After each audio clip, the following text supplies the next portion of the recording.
Sir आपका क्या नाम है? अरुण यादव। किस वार्ड के आप रहने वाले हैं? वार्ड संख्या 8 के। आपके यहाँ जो हाउस टैक्स की एक लिस्ट जो है मिली हुई है वार्ड में, लगभग सभी वार्डों में मिला हुआ है। जी। ये लिस्ट में जो लोगों के नाम हैं, जैसे टैक्स के इनके लिखे हुए हैं, एक मानक लिखा हुआ है, जी। उसके विषय में क्या कहना चाह रहे हैं आप? देखिए, टैक्स का मानक जो इन्होंने लिखा हुआ है, पहली चीज तो मेरे समझ में नहीं आता है कि इतना जिम्मेदार विभाग होने के बाद भी इतने लापरवाह है, या पता नहीं किस सड़क छाप को इन्होंने लिस्ट बनाने की जिम्मेदारी दे दी। यही नहीं समझी हुई है। किसी का नाम मैं अजनबी नहीं हूँ, मैं खुश रहना चाहती हूँ, मैं इस तरीके से नाम इन्होंने दे रखे हैं।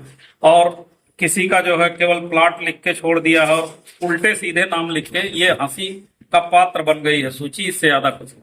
तो आपको क्या लगता है कहाँ पर कमी हुई जिसकी वजह से ये चीजें ऐसे हुई? ये सीधे सीधे नगर पालिका की कमी है, और इन्होंने पता नहीं किस अनुभव विहीन व्यक्ति को ये सूची बनाने के लिए जिम्मेदारी दी, और इस पर कार्रवाई होनी चाहिए जिसने भी ये सूची बनाई।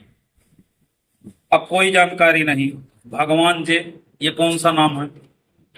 तो इसमें हाउस टैक्स का भी कुछ फर्क है ना, कि हाँ, जैसे हाउस टैक्स का तो भाई साहब कहिए ही मत। किसी का पता लगा अगर 1500 स्क्वायर फीट जमीन है तो 8,000 रुपया टैक्स बन गया है, और किसी का 10,000 स्क्वायर फीट जमीन है तो 800 रुपया टैक्स बन गया। इसी मोहल्ले की बातें हैं ये सब? इसी मोहल्ले में ऐसा हो रखा है? नहीं, ये अभी तो हमने अपने मोहल्ले का ही देखा है। इसी वार्ड नंबर 8 का सभासद भी है, वार्ड नंबर 8 के। यहाँ का देखा गया, लगभग सुनने में हर मोहल्ले में यही समस्या आ रही है। अब जैसे मैं कोई अजनबी नहीं, ये कौन सा नाम होता है? तो आप जो है कुछ सरकार से मांग करना चाहते हैं, या नगर पालिका में कुछ कहना चाहते हैं? बिल्कुल, हम सरकार से मांग करना चाहते हैं कि कम से कम ऐसे गैर जिम्मेदार कर्मचारियों पर कार्रवाई हो, और नगर पालिका में जो भी इनको सौंपा हो उनसे कार्रवाई होनी चाहिए, और सूची निरस्त हो, फिर से सही से सर्वे हो, और सही से कर निर्धारण किया जाए, और उसके पहले सारी सुविधाएं देते हैं। अभी वार्ड में ना नाली की सप्लाई गई है, ना सड़क बनी है, ना नाली बनी हुई है, ना वाटर सप्लाई है, उसके बाद भी टैक्सेशन शुरू हो गया। आपके वार्ड में ऐसी सुविधा भी उपलब्ध नहीं है? बिल्कुल नहीं। इन्होंने हाउस टैक्स भेज दिया आपको? हाउस टैक्स भेज दिया।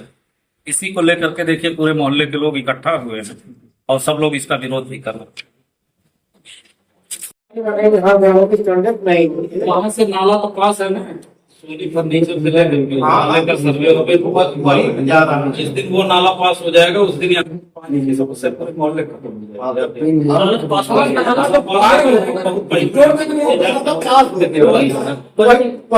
दो पार्ट में हुआ है, दो पार्ट में कार्यालय तो हुआ।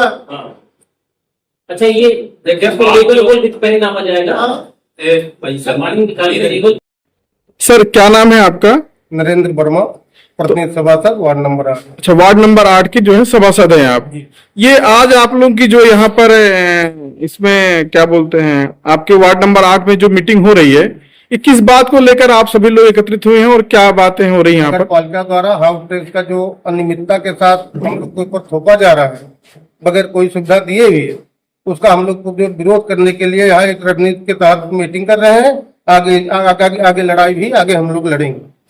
तो ये आपके मोहल्ले में और भी चीजों की कमियां हैं? अभी मैंने यहाँ मीटिंग में देखा कमियां है, जल निकासी की कमियां है, रोड निर्माणाधीन है, कुछ बन रही है, कुछ बनने के प्रयास में है हम लोग, आगे तो रोड बनेगी। जो चीजें यहाँ पर नहीं कंप्लीट है, जैसे नाली है, रोड वगैरह है, क्या इसके संबंध में कभी आपने नगर पालिका में कोई शिकायत या किसी प्रकार का कोई प्रस्ताव रखा है? हाँ, नगर पालिका में प्रस्ताव भी है, शिकायत भी है, शिकायत का निस्तारण भी हुआ है, एस्टीमेट बन गए हैं, कुछ टेंडर में है, कुछ टेंडर की प्रक्रिया में है, आगे 1-2 महीने के अंदर धरातल पर काम भी दिखने लगेगा। तो अभी जैसे आप लोगों ने हाउस टैक्स को लेकर इतना बड़ा जो है यहाँ पर मीटिंग रखा और बात विमर्श किया, इसकी कोई योजना बनाई है आपने आगे चलकर हम क्या करेंगे? हम अपनी पहली शिकायत नगर पालिका को देंगे, अगर नगर पालिका द्वारा निस्तारण नहीं किया गया आगे हम जाके कार्रवाई करेंगे। ठीक सर, धन्यवाद।